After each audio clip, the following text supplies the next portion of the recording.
একটা পাসপোর্ট বানাতে গেলে কত যে কাগজ লাগে আর কত যে পেরেশানি হতে হয় তা এবার আমি খুব ভালো মতোই বুঝলাম। আসসালামু আলাইকুম, কেমন আছেন সবাই?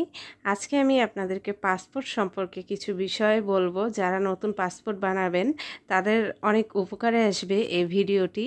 তার আগে বলি, আমি আজকে অনেক খুশি কারণ আমার পাসপোর্ট রেডি হয়ে গিয়েছে। আমি পাসপোর্ট উঠাতে পাসপোর্ট অফিসে যাব।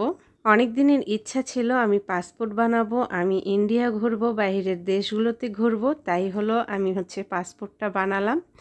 আমি এখন ঘুরতে যাই বা কয়েক মাস পর যাই, আমার পাসপোর্টটা রেডি, এতেই আমি খুশি। কারণ আমি যখন ইচ্ছা হবে আমি বাইরের দেশে ট্যুর দিতে পারবো। তাই আজকের ভিডিওতে আমাকে অনেক খুশি খুশি দেখছেন। তো এখন আপনাদেরকে আমি পাসপোর্ট সম্পর্কে কিছু ইনফরমেশন দিই, যাতে যারা আপনারা নতুন পাসপোর্ট বানাবেন, যারা কি কি কাগজ লাগবে না লাগবে জানেন না, তাদের এই ভিডিওটি অনেক কাজে আসবে। তো পাসপোর্ট বানানোর আগে আমি অনেকের কাছেই শুনেছিলাম যে তারা বলছিল পাসপোর্ট বানাতে কোনো কাগজই লাগে না, শুধু ভোটার আইডি কার্ডের ফটোকপি হইলেই পাসপোর্ট রেডি। এখন নতুন নিয়ম করেছে, পাসপোর্ট বানাতে গেলে অনেক কাগজ লাগে। আমরা ফর্ম পূরণ করার জন্য যাদেরকে দিয়েছিলাম তাদেরকে প্রথমে আমরা আমাদের শুধু ভোটার আইডি কার্ডের ফটোকপি দিয়েছিলাম, আর আমাদের মেয়ে সারার তার জন্ম নিবন্ধনের ফটোকপিটা দিয়েছিলাম। পরে আমাদেরকে বলে যে আমাদের নিবন্ধনটা লাগবে, আর নিবন্ধনটা হতে হবে ইংলিশে। এখন নতুন নিয়ম বের করেছে যে একটা পাসপোর্ট করতে গেলে আপনার ভোটার আইডি কার্ড তো ফটোকপি তো লাগবেই, কিন্তু সাথে নিবন্ধনটা আপনাদের হতে হবে সম্পূর্ণ ইংলিশে। আর বাচ্চা থাকলে যদি স্কুলে পড়ে তাহলে তাদের প্রত্যয়নপত্রটা আপনাদের লাগবে, স্কুল থেকে সেটা উঠাতে হবে। আর ছেলেদের ক্ষেত্রে তারা যদি বিজনেস করে তাহলে তাদের ট্রেড লাইসেন্সটা লাগবে। আর তাছাড়া বাবা মা এবং ওয়াইফের আইডি কার্ডের ফটোকপিটা তারা জমা নিয়ে নেবে। মেয়েদের ক্ষেত্রেও সেম, বাবা মা হাজব্যান্ড সবারই আইডি কার্ডের ফটোকপিটা তারা জমা নিয়ে নেবে।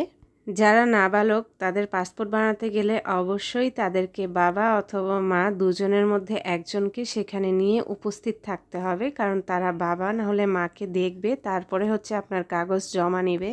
পাসপোর্ট আপনি যার দ্বারাই বানান অবশ্যই ইমেল আইডিটা আপনার নিজের দিবেন। ইমেল আইডিটা কখনো অন্যের দেওয়া যাবে না, আপনার নিজের ইমেল আইডি দিয়েই পাসপোর্টটা আপনি তৈরি করবেন, কারণ আপনার পাসপোর্টের সকল তথ্য কিন্তু সেই ইমেলের মধ্যেই থাকবে, অথবা ইমেলেই আপনাকে জানানো হবে। আমরা যেদিন পাসপোর্টের কাগজগুলো জমা দিতে যাই সেই দিনই এক আঙ্কেল এই জিনিসটা ভুল করেছিল। অনেকে এই জিনিসটা জানে না, তাই আপনাদেরকে জানাই দিলাম, ইমেল আইডি কিন্তু কখনোই যার দ্বারা বানাচ্ছেন তার দিবেন না, আপনার নিজস্ব ইমেল আইডি দিবেন। পাসপোর্ট বানানোর ক্ষেত্রে এই নিয়মটা নতুন করেছে যে নিবন্ধনটা সম্পূর্ণ ইংলিশে হতে হবে। পাসপোর্ট বানানোর ফর্মটা যখনই পূরণ করেন বা যার দ্বারাই পূরণ করেন অবশ্যই ভালো মতো চেক করে নেবেন আপনার আইডি কার্ডের নাম্বার অথবা আপনার নামের অক্ষরগুলো ঠিক আছে কি না। একটা ভুল গেলেই কিন্তু আপনার পাসপোর্টটা আর হবে না, সেটা বাতিল হয়ে যাবে। তাই এই জিনিসগুলো অবশ্যই লক্ষ্য রাখবেন।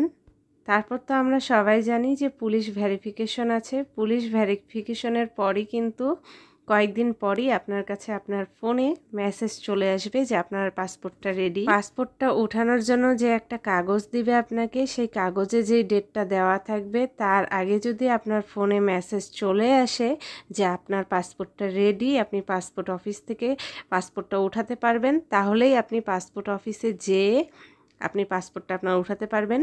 মেসেজটা না আসা পর্যন্ত আপনি কিন্তু আপনার পাসপোর্টটা উঠাতে পারবেন না। আর আমার মুখে তো দেখতেই পাচ্ছেন আমি কত খুশি, আমার পাসপোর্টটা রেডি। আমি কবে ঘুরতে যাব আমি জানি না, কিন্তু আমার পাসপোর্টটা রেডি, এতেই আমি খুশি। আজকে আমার আর সারার পাসপোর্টটা দিল, তাই আমাদের দুজনের পাসপোর্টটা আমরা উঠালাম। সারার বাবার এখনও মেসেজ আসে নাই, তাই সে উঠাতে পারলো না।